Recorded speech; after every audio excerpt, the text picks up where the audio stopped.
一個月嘅工資都未夠自己使，仲要使幾千蚊睇一場演唱會，成日話冇錢，搶票快過黃牛，存錢嘅時候就話壓力大，睇演唱會就話情緒剛需，網民鬧衝動，年輕人卻同你講：你哋唔明我嘅辛苦，400嘅票變成1200，700嘅看台被炒到2000以上，部分頂流場次漲價50%至300%，仍然被秒空。2025年中國演出市場持續擴張，全國營業性演出約為64萬場，票房超過610億，觀眾1.94億人次，其中5000人以上大型演出約為3000場，貢獻票房324.48億，觀眾4338.58萬人次，觀眾增速更18.8%。另一邊，超過60%嘅年輕人自認存款焦慮，約30%嘅青年存款低於5000，月光率超過62%，超過一半嘅上班族表示失業嘅話，手上嘅錢都唔夠撐3個月。所以問題嚟啦，年輕人存款唔多，點解仲肯為貴價演唱會埋單？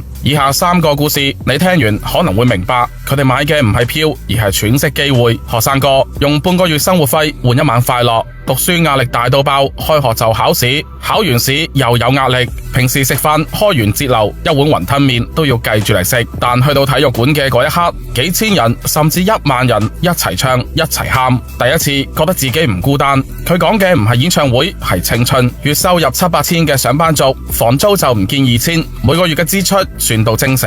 但係開場燈光亮起嘅時候，嗰2個鐘佢係自由噶。你問佢值唔值，佢會講非常值。至少嗰一刻我唔係工具人。情侶檔靠一次演唱會維繫感情，佢哋話我哋2個都冇錢，但係2個都中意同一個歌手。平時為咗錢嘈過好多次，但去到現場嘅嗰一刻，手拖手一齊唱，突然之間覺得以後嘅難關都過得去。有時唔係買快樂，係買感情。如果從結構上解釋，年輕人點解願意俾錢睇高價演唱會，可能有以下5個原因。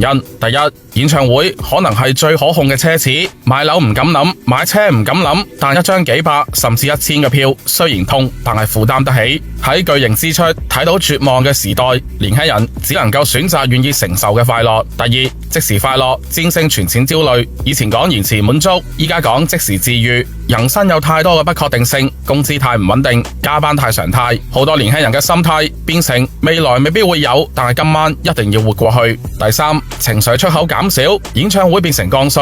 你問年輕人，你發洩壓力嘅方法係乜嘢呢？佢哋可能會講唔敢長途旅遊，因為太嘥錢；唔敢 shopping，因為買唔起。剩低嘅可能只有音樂會、演唱會。當生活剝奪咗太多快樂嘅時候，剩低嘅快樂自然會漲價。第四，集體情緒有稀缺性。